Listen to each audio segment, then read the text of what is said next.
everyone, and this is BioPhoenix here, and today we're going to be taking a look at a PS2 game, and not any ordinary PS2 game, and that happens to be the dark side of the PS2 library, that one section of the PS2 that not many people speak up on.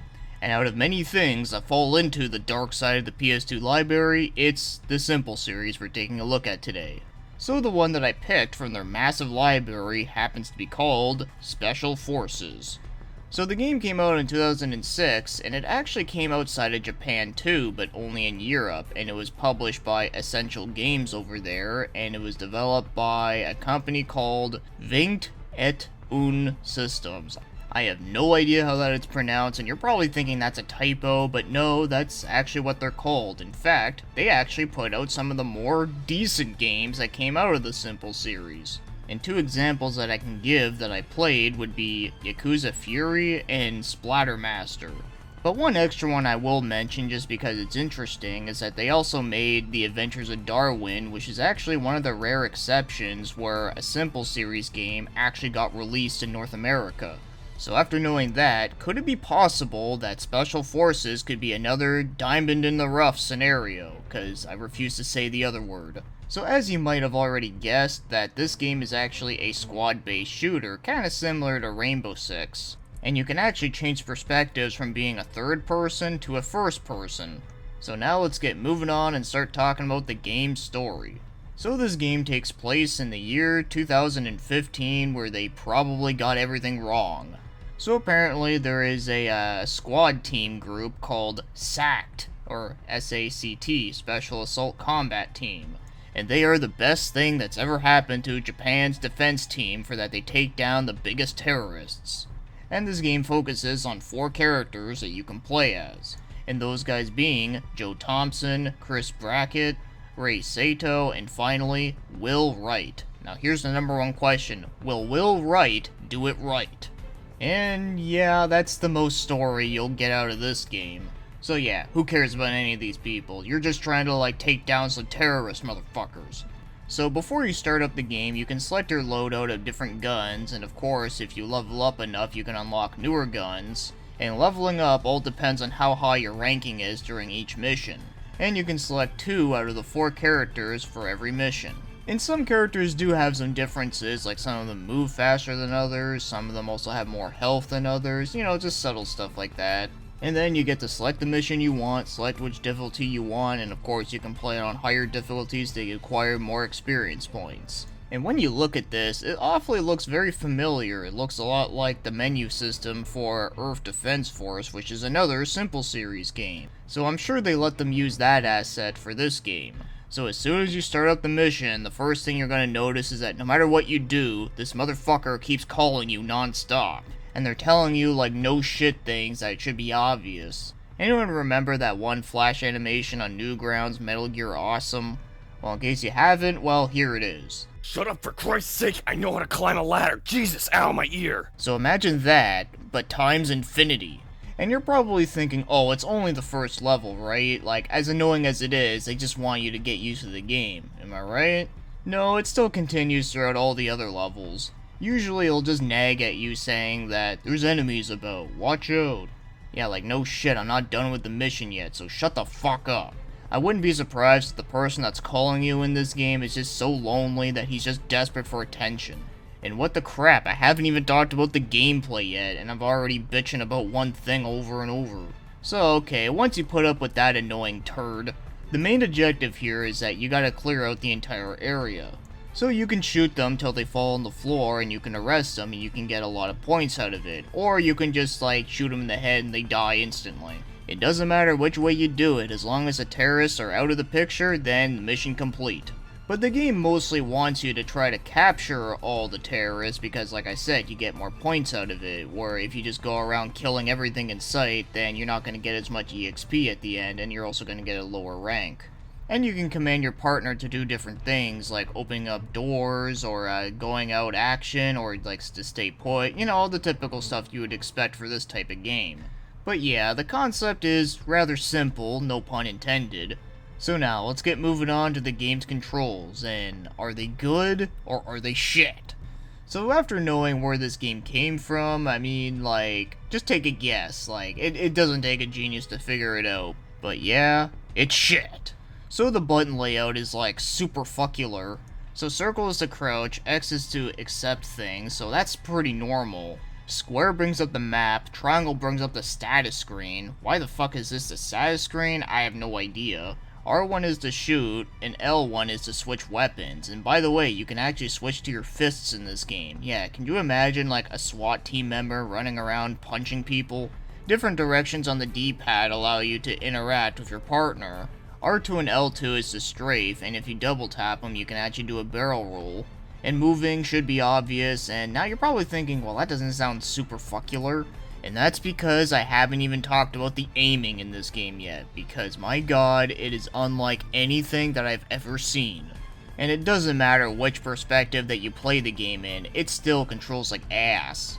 So the way how the aiming works in this game, I don't even know how to describe it, but if you're looking at this clip right now, you can see that when you hold up or down, it just goes normally as you would expect, but if you press left or right, okay, so when you let go of it, it just centers back all the way to the center. Yeah, now imagine trying to do that while you're like running around trying to shoot at people. It's just not gonna happen. And if you have a gun that has a sniper scope on it and you try like looking around with it, it is so sensitive that like it's like almost unplayable to actually play in this mode. Also, you can't actually like move around in it, so you're stuck in the same spot. And to top it all off is that how you reload in the game is by clicking R3. Like, what? And to make the reloading any more shittier than it could possibly be is that if you press reload and you press anything on your controller, even if you press up a little bit, it cancels it. I just can't believe that a game like this actually came out with such horrendous aiming. And it doesn't matter what you name, whether it be a third-person shooter, a first-person shooter, a second-person shooter, or a 69th person shooter, whatever the fuck. I really can't name any of them that are this bad with aiming. Like, it's just, wow. Okay, so moving right along, now let's talk about the game's graphics. And the graphics in this game are, as you would expect, really bland and nothing memorable. And for a game released in 2006, it still looks really crappy for its time. Now I know you can't be too harsh on this game's graphics because of the fact that it's a low-budget PS2 game, so obviously it's not gonna look like, I don't know, like God of War 2 or Shadow of the Colossus, whatever. So I suppose in terms of like other Simple Series games, it's not the worst, and I can at least say it's okay, it's passable, and it's not anywhere near as butt ugly as Eternal Quest. But there are some things about it that do amuse me. For an example, in the first level, when you look at this crowd of people, they all look like cardboard cutouts. So are they really people, or did they just happen to put out a bunch of cardboard cutouts right in front of a convenience store? And also, one of them looks like Lupin the Third, which is pretty hilarious. Also, if you look at one of the posters in the subway station, you can actually find a poster of Splattermaster, and the cult people you gotta arrest within the street stage is actually pretty weird looking, and I kinda like it just for how bizarre it is. But overall though, I can't say the graphics are good by any means, but at the very least though, for Simple Series standards, I can give it a pass. At least it has some amusingly weird things about it. So now, as for the game's music, well, the music isn't anything memorable. At the very least, it fits the game, and I do kinda like it, but sadly, I can't find the music anywhere, so you're gonna be listening to whatever I'm putting in here. But the music is, like, not annoying, it's not trash, it's actually okay. In fact, there's a couple songs in the game that do kinda remind me a little bit of something that would be in Earth Defense Force, so that's also not bad either. So now, if you want to go out and buy this bukkake, well, I've only found 4 copies on eBay, and only one of them was in the PAL format, and it was from Australia, selling for $27. The 3 others were Japanese versions, and they were usually about $17 and less. Thankfully, the game is not ridiculously overpriced, but still though, $27 for a game with like one of the worst aiming controls ever? Yeah, no thanks. And we don't need to go into my overall thoughts about this game, because we already know this game is a piece of sperm.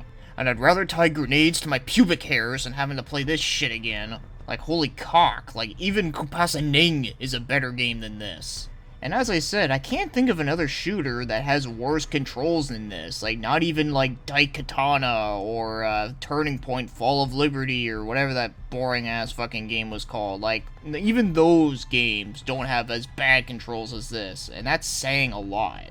So is this game worse than the first Simple Series game I've taken a look at, being, what was it, like the Made Clothes and Machine Guns? Yes, I'd say this game is actually worse than that. But is it worse than Eternal Quest? Well, surprisingly, no, it's not as bad as that, because at least in Special Ed Forces, at least you can actually progress through the game. And Eternal Quest was officially the worst game that I played in 4 different ways, where this, I'm unsure what it would be the worst at, because there's actually 2 other games I can think of that are kinda similar to this that are pretty fucking awful too. Now, I haven't reviewed them yet, but I have played them on stream before, and that being Damon Summoner, yeah, not Demon Summoner, Damon Summoner, and the other one being Covert Command, and I need to take a closer look at those games to tell if they're really worse than Special Forces. But either way though, it's a pretty asinine game that I can't recommend to anyone. So it wouldn't surprise me if a SWAT team busted down your door for playing this piece of shit. And by the way, this is a blue disc game, so that means that if your PS2 happens to die while you play this awful thing, then it looks like you're going to be arrested for murder. And if you emulate the game, then it looks like that the emulation police are not going to be the only ones after you. And now I'm running out of things to say about this piece of snail shit, so anyways, with that said, I'm still on the lookout for another decent, at the very least, a decent Simple Series game. And I'm talking about ones that I haven't mentioned already at the beginning of the video. So yeah, with that said, thanks for watching and commenting, and have yourselves a great day.